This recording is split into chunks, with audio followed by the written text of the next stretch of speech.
Sometime in the second week of October 2026, a single number gets typed into a press release, and more than 70 million Americans lean in to read it. That number is the 2027 cost of living adjustment for Social Security.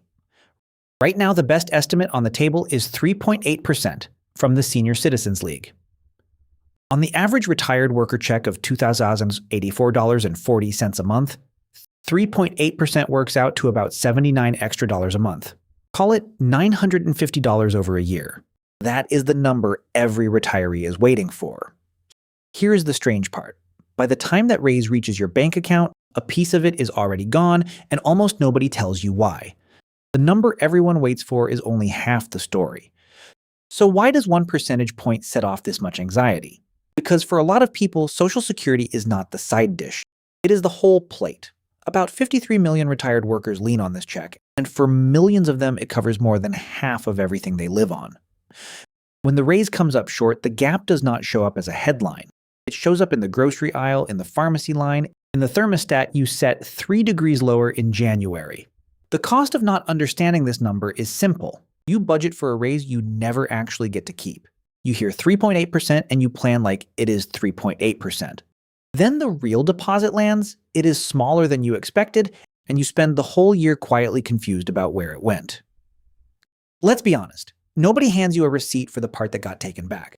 So today I'm going to walk you through exactly what this number is, where it comes from, and what happens to it between the announcement and your account. We will cover how the COLA is actually calculated, what 3.8% is really worth in dollars, and the quiet deductions that shrink it after the cheering stops. Stay with me to the end because the last idea is the one that ties all of this together. It is the one that decides whether your raise is real or just a headline. Let's start with what this number actually is. The COLA, the cost of living adjustment, is the annual raise built into Social Security. So your benefit is supposed to keep pace with inflation. It is not a bonus. It is not the government deciding to be generous this year. It is a formula, and the formula does not care how you feel about your bills. Here is what almost nobody tells you about how it gets set. Retirees do not set it. Congress does not gather and vote on it each autumn. It is decided by a specific inflation gauge called CPI-W, which stands for the Consumer Price Index for Urban Wage Earners and Clerical Workers. Say that title slowly. Wage earners. Clerical workers. The index that sets a retiree's raise is built around the spending of working people who still commute to a job. That is your first clue that the fit is imperfect. A retiree spends more on medicine and heating and less on gas and daycare, but the formula does not adjust for that. Now here is the machinery underneath it. The Social Security Administration takes the average CPI-W for the third quarter of this year, meaning the 3 months of July, August, and September of 2026, and holds it up against the average for those same 3 months a year earlier. The percentage difference between those two averages becomes your COLA. That is the entire engine. 3 summer months of gas prices, grocery receipts, and rent decide what tens of millions of people live on for the next 12. If gas spikes in August, your raise nudges up. If prices cool off in September, your raise shrinks with them. You get no vote in any of it, and neither does anyone at Social Security. They are just reading a thermometer. Here's a detail that trips people up. The measurement window is summer, but the raise does not arrive until January. So the number that shapes your entire next year is really a snapshot of what gas and a cart of groceries cost while you ran the air conditioner. If the country had an expensive August, you carry that into next Thanksgiving and beyond. If August happened to be cheap, you are stuck with the smaller raise, even if prices suddenly take off again later in December.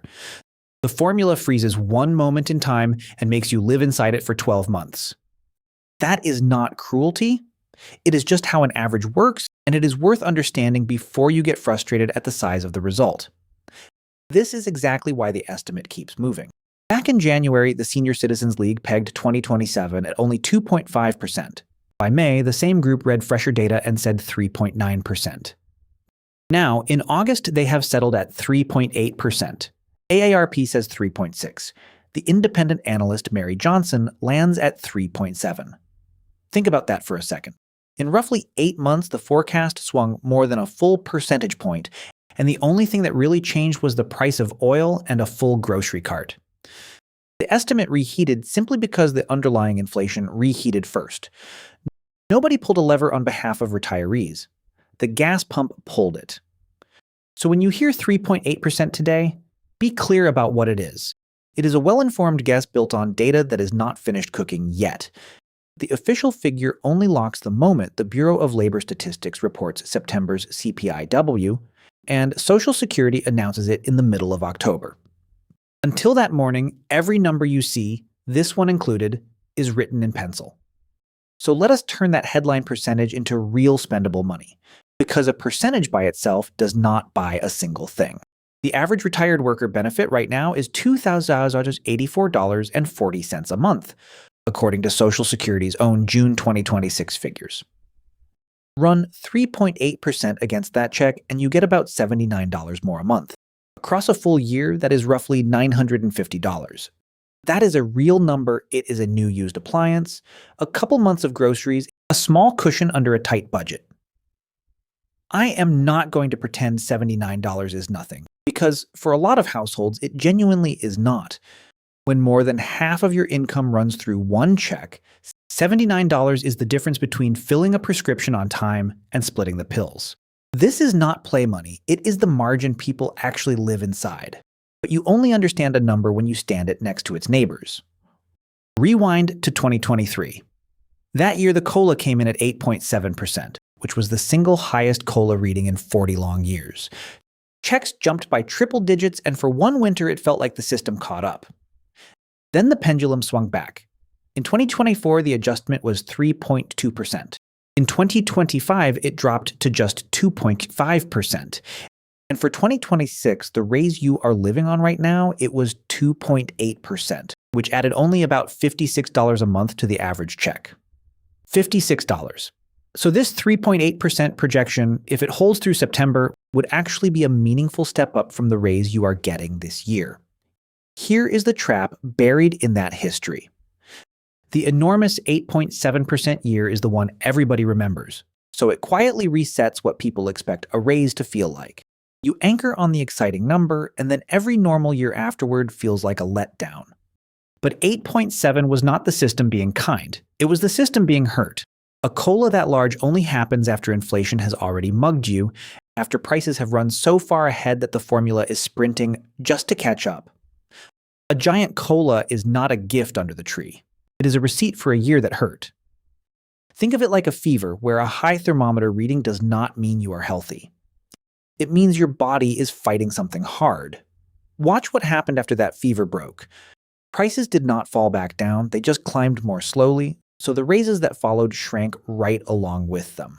That is why 2024 came in at 3.2% and 2025 dropped to 2.5%. The people who anchored on 8.7 spent 2 years feeling robbed by normal numbers. So a calmer COLA like 3.8% is not automatically bad news. In a world where prices are climbing slowly, a modest raise can quietly hold your ground. The real question is never just how big the number is. The real question is what that number has to cover once it lands. And that is exactly where the story turns, because a big slice gets spent before you see it. Here is the move that catches people every single year. Social Security hands you a raise with one hand. Medicare quietly takes part of it back with the other, and you never watch the exchange happen. Most retirees have their Medicare Part B premium pulled straight out of the check, pulled out quietly, before it is ever actually deposited anywhere. You do not get a separate bill. You do not sit down and write a check. The money is simply smaller when it arrives. And the deduction happens in the dark, automatically, every month. Now look at what that premium just did. In 2025, Part B cost $185 a month. For 2026, it jumped to $202.90. That is a leap of $17.90, a 9.7% increase in a single year. Hold those two numbers side by side. Your COLA this year was 2.8%. Meanwhile, your Part B premium climbed a full 9.7%. The deduction rose more than 3 times faster than the raise meant to help you. So out of that roughly $56 COLA the average retiree got for 2026, the premium increase alone swallowed almost $18 of it. About a third of the raise was gone before it ever hit the bank. It's not one thing that erodes your check, it is a slow, structured, legal leak. And on top of the premium sits the annual Part B deductible, which climbed to $283 for 2026, another cost that quietly shifts onto you. And this does not stop with 1 year.